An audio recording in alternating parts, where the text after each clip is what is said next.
We watch as the jets fly in with the power people and the money people, the suits, the budgets, the billions. Walter Brueggemann is speaking here from a Christian perspective with words that have value for all of us, regardless of our particular religious background. He continues, "We wonder about monetary policy because we are among the haves, and about generosity because we care about the have-nots. But slower modes we notice, Lazarus and the poor arriving from Africa, and the beggars from Central Europe, and the throng of environmentalists with their vision of butterflies and oil, of flowers and tanks, of growing things and killing fields. We wonder about peace and war, about ecology and development, about hope and entitlement.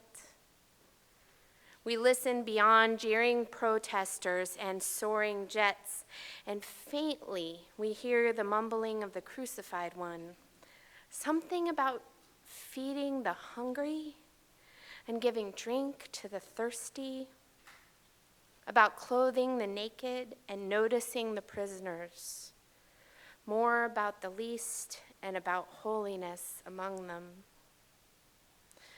We are moved by the mumbles of the gospel, even while we are tenured in our privilege. We're half ready to join the choir of hope, half afraid things might change, and a third half of our faith turning to you and your outpouring love that works for justice, that binds us each and all to one another. So we pray amid jeering protesters and soaring jets, come by here and make new, even at some risk to our entitlements." It's been a rough week, friends. We grieve yet another school shooting this week. We feel the pull of anger, confusion, and fear as the country feels more and more divided by the day. We throw ourselves into protest and resistance or into wrestling with our values on various issues, and we wonder what the right thing to do is. And who has the authority to tell us so? So how do we act in response to all this? How do we vote? Can we talk to that friend or former friend who voted that different way? What will the holidays be like this year? Will we be able to bring our full selves to that family gathering? Right now, perhaps more than ever, we need places of welcome. We need a church where you can come whoever you are. We need places where we can bring our hurts, our fears, and imperfections, where we can be loved for the ways we succeed and the ways we fail. Unitarian Universalism offers us a home, a place where we can be ourselves and be loved, and where we will be challenged to increase the total of love and justice in the world. Even as we are, as Brueggemann writes, half ready to join the choir of hope and half afraid things might change. In this month, when we are joining with UUs across the country to examine the theme of attention, my thoughts have been drawn to specific areas of life that might need our attention. The title of this sermon is Invisible Barriers, because I believe that even as we strive for a radical welcome in this tradition, we are also building barriers. And like so many barriers, so many walls in our society, the view from one side can be limited. The wall I'd like to explore with you today is one of social class. This barrier is one I'm particularly aware of because of my own experiences. I found Unitarian Universalism in my 20s I'd recently graduated from college and returned home to Kansas when someone recommended I check out that weird church group on 21st Street. That first Sunday, the minister was in the pulpit saying things about racism and justice that I had long believed but never thought I'd hear in church. People were friendly to me and welcoming immediately. Now, I scooted right out after the service because I didn't want to go to coffee hour talking to all those strangers on the first day. But I kept coming back more and more often. I'd been seeking a spiritual community for years, and here I found a place that called me to justice. I found a place where people were encouraged to get involved and were supported in that involvement. I found a home that emphasized that I could belong. But I also struggled to belong there. While I had a grandparent who was well educated, I was raised by a mother who dropped out of high school and a father who finished his education at the end of high school. Income-wise, my family was typically on the upper end of working class, and I was never so aware of it as when I became a Unitarian Universalist. With my undergrad degree and my entry-level job in social services, I was making more money than I had ever done in my life. But I was still living paycheck to paycheck, sometimes with less than $50 by the time the next payday came around. I wanted to give to the work of this amazing church, but I felt ashamed at how little I could give. People asked one another about their education and would sometimes share stories that made it clear they had grown up so very much differently than I had. I volunteered on more than a couple of committees. I know some of you know that feeling. But the social events always seemed to center around money. We had dinners for 8 where people would take turns hosting 6 or 7 other people for dinner. They allowed you to host it at the church if you couldn't do it at your own home. I couldn't. But I didn't think I could afford to create a nice meal for 6 or 7 other people. And perhaps irrationally, I was terribly afraid that people would realize I didn't know how to set a table properly. The barriers were real ones, although I doubt my beloved faith community understood the ways I didn't feel like I belonged, even as they also welcomed me. One of the challenges to the invisible barrier is that even when you see it, you aren't always sure it's there. So as my call to ministry became clear, I grew curious. Was Unitarian Universalism really welcoming of class differences? Was it just me? Was it just my fellowship? And if this was an area where we needed to grow, could I help somehow? As I moved further along the path to ordination and became a minister, I encountered other stories of people like myself who grew up working class and then entered ministry in this mostly upper and middle class faith tradition. I heard of those judged for not looking like a minister because their shoes were scuffed or their glasses broken. I heard of ministerial candidates borrowing nice vehicles before an interview so as not to reveal their actual car to the search committee. I heard of ministers being expected to have a credit card to float church expenses before reimbursements.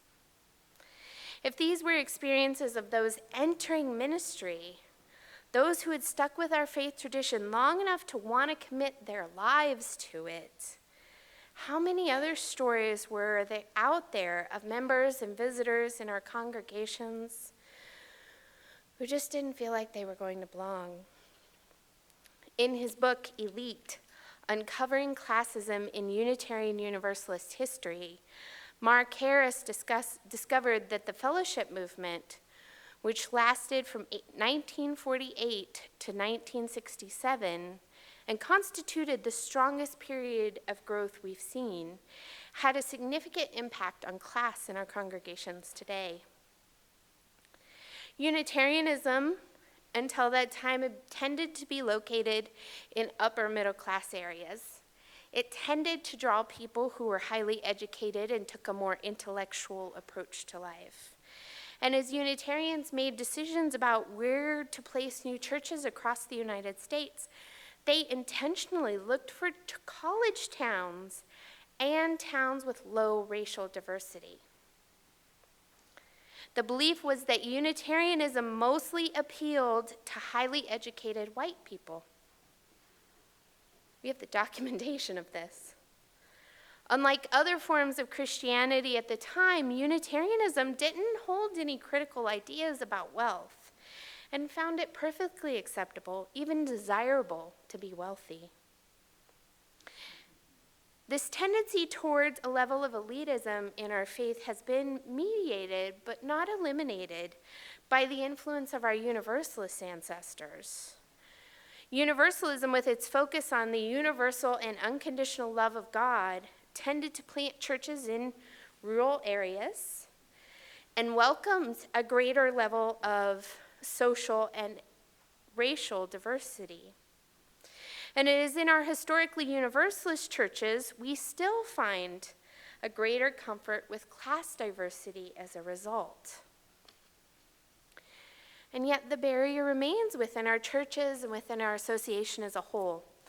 In 2005, Erica Barron, a member of the Unitarian Universalist Association Commission on Appraisal, which is a group of people that are charged with studying various aspects of our faith, completed a series of interviews with UUs with poor and working class backgrounds.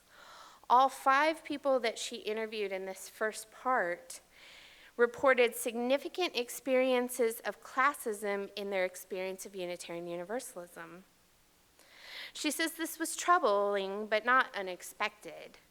What stands out most in Barron's work are the conversations she had with Unitarian Universalists from middle and upper class backgrounds about the project. The most common response she got when she told these folks what she was doing was fear that in becoming welcoming to people from a variety of class backgrounds, Unitarian Universalism would lose something precious and essential. Usually the thing people were afraid of losing was a depth of intellectual engagement. There's some assumptions going on there, aren't there? The second most common response was some variation on, but we don't have anything to offer them. These 2 common responses both point to a sense that there is a gulf between Unitarian Universalism on one hand and working class and poor people on the other. They assume that working class and poor people are not interested in engaging with ideas or are incapable of doing so. And they imply that middle and upper class people, Barron discussed in her work, failed to entertain the idea that people in challenging economic situations might want to share and grow their spiritual lives with Unitarian Universalists. These fears, more than any other, speak to what feeds and maintains an invisible barrier in our congregations. We tell ourselves we are white, well-educated, middle-class liberals, yet we are also a welcoming and diverse community. We want to be, and in so many ways we are a place where you are welcomed in no matter what. But we know we've built our ways of being together around assumptions about class and other characteristics. So how do we acknowledge both realities? How do we see that poor and working class people might find invisible barriers within our faith that other people can't see? And how do we address the fears on both sides, those things people are afraid of losing? First, we acknowledge that both realities exist and are woven into one another. Listen when someone tells you of their experience.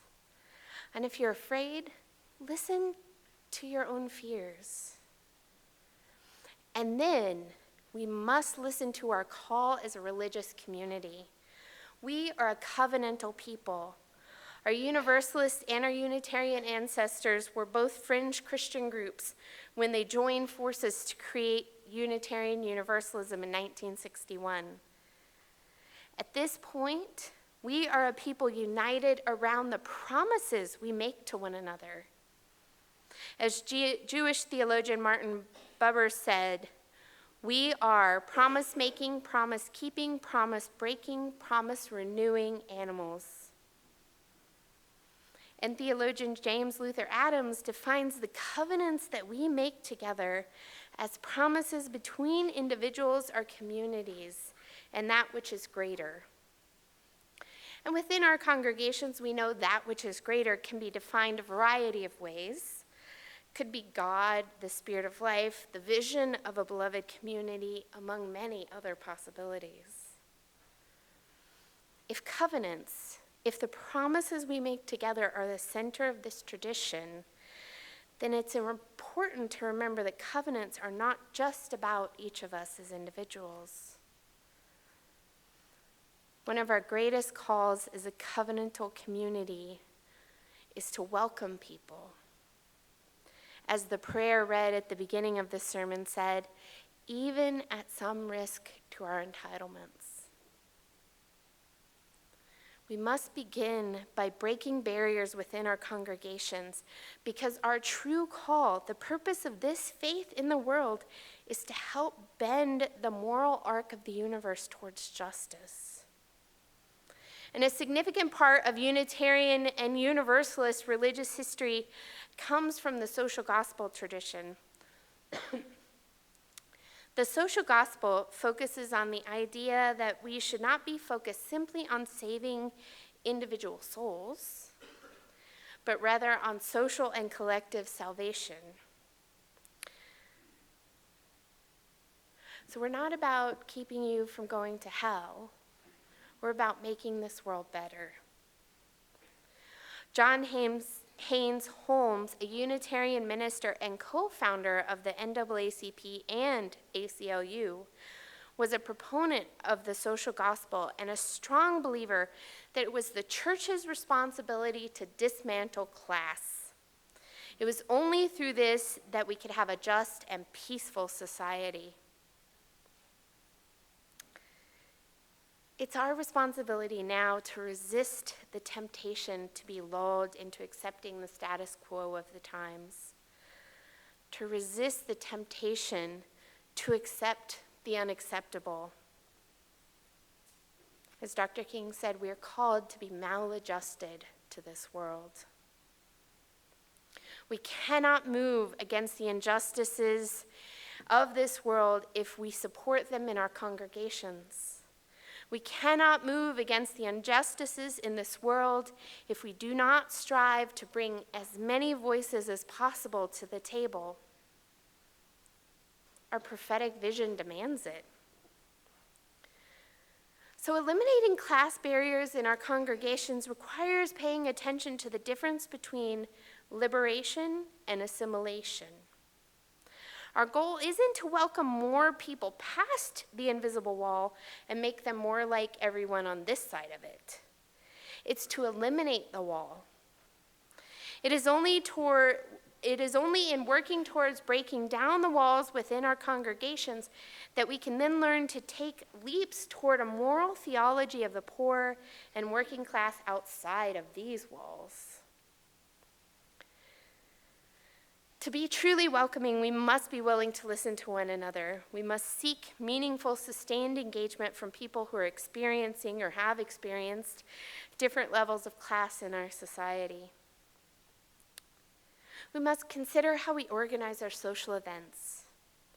Does it always cost money to participate in the social life of this church? Or do you avoid inviting someone to participate because you've decided they can't afford it? Are our opportunities for leadership centered around people who are retired or who can afford to work flexible hours? What expectations do we bring to our gatherings about how people will dress? What expectations do we bring about how they will get here, about how they will speak? Who do we think of as those with something to teach us? Who do we expect to learn to conform to our ways of thinking and problem solving? And here's a very tricky one. How do we ask for money during pledge time? Do we avoid asking certain people to contribute, acting from our own shame and discomfort with the reality of wealth inequality? It's part of our responsibility to support one another in the work we are trying to do with our time, our talent, and our treasure. But we should think about whose contributions we consider most valuable. Every person must be afforded the dignity of being invited to share ownership of this congregation through financial contributions as well as other gifts. But the amount of money a person invests in our work together must not determine the importance of their voice. In addressing class, we also need to consider how we spend our money. Are we simply maintaining a comfortable place for intelligent sermons and socializing with people who look and sound like us? Or do our resources create a space that is for all people? And do they reach beyond our walls to make a difference in our communities? What if we turn the third half of our faith toward an outpouring of love that works for justice? My beloved spiritual companions, Unitarian Universalism is a radical, life-changing, life-affirming faith. We have the power collectively with one another and other religions to bring more love and justice into this world. And it starts by learning to break the invisible barriers that keep us from fully welcoming and celebrating one another. And it continues by stepping outside the walls of our church and breaking the barriers we find there as well, until there are no more to find. May it be so. Amen.